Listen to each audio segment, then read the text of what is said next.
Have you ever been in a situation where there's something that you want your kid to do, whether it's getting into the bath or putting on their shoes or finishing their breakfast? Okay, well, so those are all examples from my morning, but anything really. And they just flat out refuse to do it. And maybe there's kicking and shouting and screaming and crying. So what do?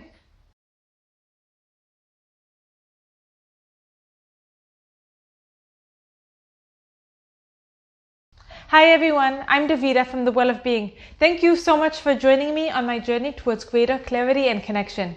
A couple of nights ago, my 4-year-old was flat out refusing to get into the bath.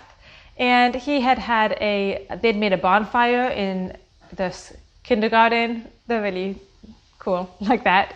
And his hair smelled and his feet were dirty. He'd been barefoot all day and he really needed a bath. But he wasn't agreeing to go into the bath. And sometimes I will just take a deep breath and be like, okay, now you're really tired, you need a bath, you need to get clean, I'm going to take care of you. I'm your mother and I'm going to take care of you. And then I go ahead and I take care of them and I do what I need to do, and they may be crying or upset.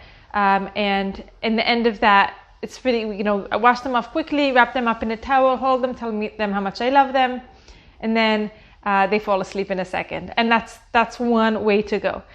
But that is something that I really reserve for a time when I have energy and I am clear. That is, I'm clear that I'm not touching them or pushing them with anger, but it's really totally from a place of wanting to take care of them and knowing that I know best.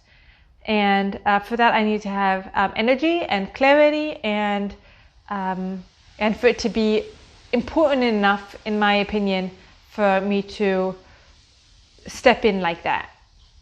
But sometimes it's not so simple.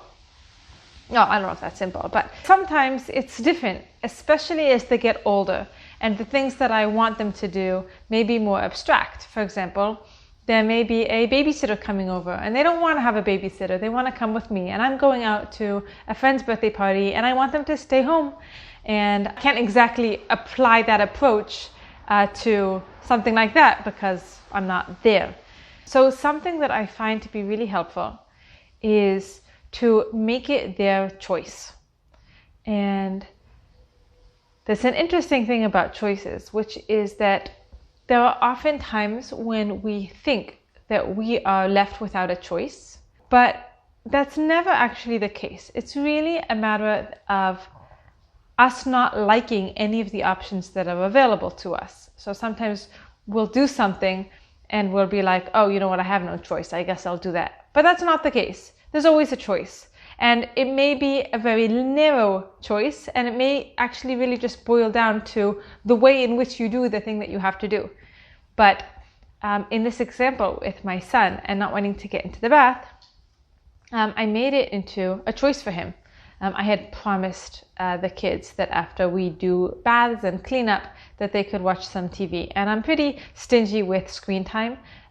This week they haven't watched any TV, but sometimes we'll do 10 minutes of cleanup and then everybody gets to watch TV for 20 minutes or 25 minutes, or if I really need a break then it'll be 40 minutes.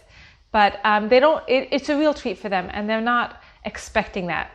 So I had told him that he could watch TV after his cleanup and bath, and he had done some cleanup very begrudgingly but sort of pulled himself through that.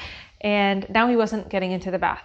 And I noticed myself starting to feel frustrated and angry and like, why can't I just make him do this? So trying to make somebody do something in general is sort of a setup for frustration and resentment.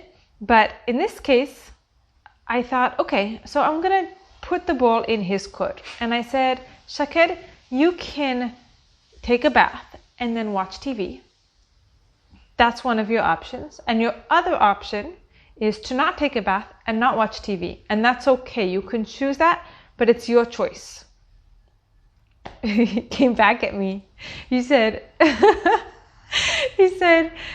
oh, I'm going to hit you or you're going to let me watch TV. It's your choice. And And I said, no, those are not options. Those are not the options on the table right now. But he decided not to take a bath, and he did not get to watch TV. And then in my stance of, okay, well, you can't watch TV, and this was part of the choice that you chose, was really a much calmer thing for me to hold. I was much more able to hold that in a pleasant and loving way, firmly, but not angrily, which was really how I was starting to feel about trying to get him into the bath. So I used this, another example was an example with a babysitter, and my daughter wanted to come with me to the party, and she was 7 at the time, and I told her that she can decide to stay home and let me go to my friend's birthday party, or she can decide that she's going to come with me, but she will not be going to the next birthday party that her friends invite her to. And I really try to have the consequence be matching the behavior that is not happening. So I try to avoid time out or random punishments. You won't get this treat, or in the case of TV, it had been tied together originally, so that was easy. But if a kid crosses the street without looking, then the consequence, I believe, should be tied to that. So you can't cross the street at all. You can't go out without me with you for the rest of the day, because safety is really important and I don't want you to get hurt. But it's very good for the consequence to be tied to the behavior, because we all have consequences for the choices that we make, and as you grow up, the consequences grow further and further afield. So sometimes we don't feel them immediately, and it makes it much harder to make a choice when the result of it is not immediate. So if have another cigarette, I might get sick 10 years down the line. It becomes a lot of a bigger challenge until it's right up in front of your face. And so with kids, it's good to have them exercising, making choices, and facing the consequences of that. Hey, Juno. The fly's bothering her too. An important point in the example of the birthday party is that I didn't quite phrase it the way that I just put it out to you.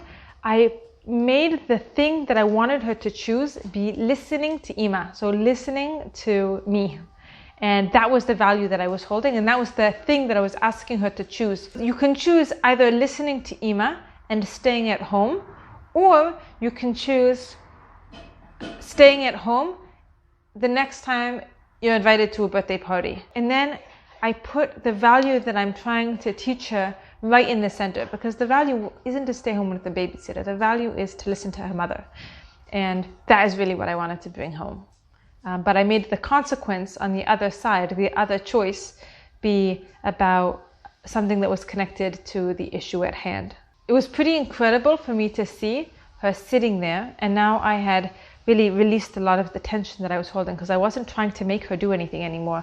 I was simply putting out a choice, and I made it a very big consequence for her, because she loves birthday parties and she would never choose to miss one of her friends' birthday parties. So I chose something that would hold a lot of weight for her. And she sat there and she was like, well, I'm never going to choose. I would never choose to miss a birthday party. And I said, okay, so you can choose to listen to your mother. You can choose to be listening to Ima.